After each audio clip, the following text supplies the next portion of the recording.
Bonjour à tous.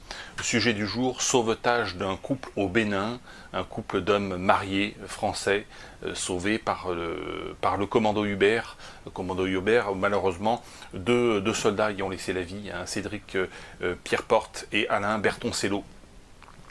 Tombé pour la France, je vais analyser ce drame qui est à la fois qui est un petit peu comédie d'alerte, c'est à la fois comique et assez dramatique. Allez, c'est parti.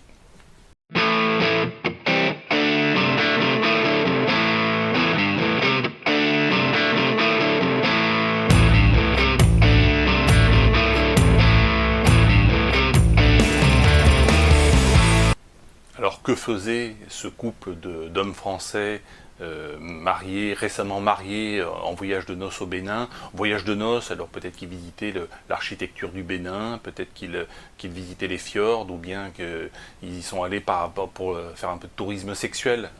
On ne sait pas, l'enquête est en cours, donc pas de fake news et pas de conclusion hâtive. C'est un fait que des djihadistes leur sont tombés dessus, les ont attrapés, et alors là, dès que Macron l'a appris, il a pété les plombs, là ça a été convocation d'état-major direct, là c'est la guerre, hein, c'est guerre totale, il faut sauver absolument, il faut sauver l'amour, hein, c'est pas seulement sauver des Français, c'est sauver l'amour, voilà. Alors comment est-ce qu'on en est arrivé là? On en est arrivé là parce qu'on a fait évoluer le mariage hétéro vers effectivement le mariage d'amour, hein, depuis quelques décennies. Alors c'est quelque chose qui remonte à très loin dans le passé, puisque déjà rappelez-vous Tristan et Iseux, hein, voilà, c'était l'aspiration à un mariage d'amour, à une union d'amour contre une union rationnelle. Le problème c'est que quand on met l'amour au-dessus de toute autre considération, eh bien pourquoi un homme ne pourrait-il pas épouser un autre homme, ou un deuxième, ou un troisième homme, ou bien son bulldog, ou bien sa mère? Voilà, il n'y a pas de limite à l'amour, hein, puisque c'est bon.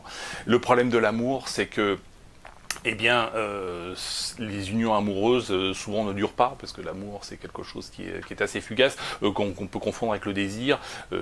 Normalement, un mariage c'est l'union entre un homme et une femme pour produire des enfants, hein, qui est une finalité spirituelle, et pas seulement économique et spirituelle, et pas seulement amoureuse et pas seulement sentimentale. Donc le problème c'est quand on met le sentiment avant toute autre considération, eh bien on se retrouve dans une situation où l'homme plus riche achète les charmes de la femme plus pauvre, hein, et par extension, eh bien effectivement, si on est homosexuel ou autre, on se dit, bah, nous aussi on peut faire on peut mettre en place ce débat, se disent-ils. Voilà comment on est arrivé à cette situation. Alors maintenant sur l'intervention au Bénin, il est évident que c'est le rôle de l'armée française et des forces de sécurité d'abattre les djihadistes quand ils le peuvent. Mais ce qui est remarquable, c'est alors d'une part effectivement les deux soldats qui sont tombés dans cette opération malheureusement à la fois tragicomique. Ils ont fait leur job, hein. C'est comme deux pompiers qui interviennent dans un incendie pour sauver, pas forcément pour sauver des gens de qualité, mais s'ils tombent au feu, quelque part c'est leur métier, ils ont fait leur devoir, et il faut saluer leur mémoire en tout état de cause, même si la cause pour laquelle ils sont tombés est une cause assez contestable, mais c'est leur métier. Maintenant, effectivement, ce qu'il faut analyser, c'est la position et la posture politique de la France quant à la répression du terrorisme ou du djihadisme. Autant à l'étranger, en Afrique, on l'a vu avec l'opération Barkhane, on l'a vu au Bénin lors de cette opération commando. La France est très dure et va flinguer un maximum de djihadistes. C'est ce qu'avait dit d'ailleurs le président Hollande lorsqu'il a été intervenu au Mali. Il avait dit on est là pour les tuer tous. Donc c'est très dur.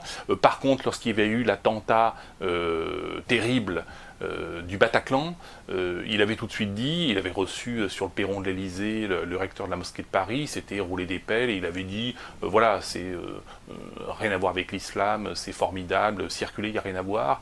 Je me rappelle qu'en 1944, lorsqu'il y avait eu le drame d'Ouradour, hein, Douradour-sur-Glane, où la division d'Asreich avait exterminé les habitants d'Ouradour essentiellement dans l'église, on avait foutu le feu et on avait tiré sur la foule, un peu comme ce qui s'est passé au Bataclan, hein, finalement, le Bataclan c'est la répétition.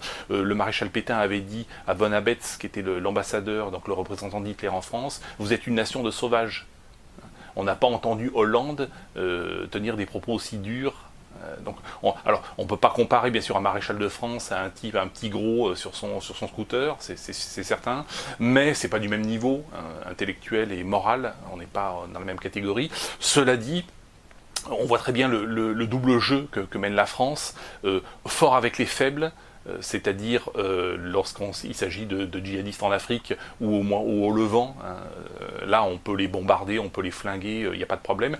Faible avec les forts, puisque lorsqu'il s'agit de djihadistes en France, là on est beaucoup plus faible.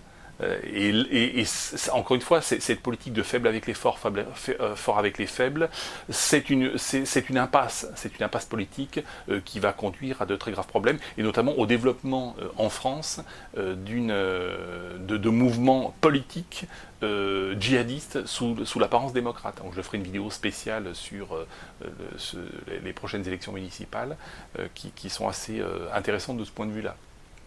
Donc voilà ce qu'on pouvait dire effectivement sur cette pitoyable opération, enfin cette opération qui finalement a été réussie, mais avec malheureusement la mort de deux soldats tombés au front. Au nom de l'amour, nous dira Macron, puisque naturellement l'amour est au-dessus de toute considération dans cette République. Voilà. Merci à toutes et à tous, et je vous dis à bientôt. Ami, entends-tu le vol noir des corbeaux sur nos plaines?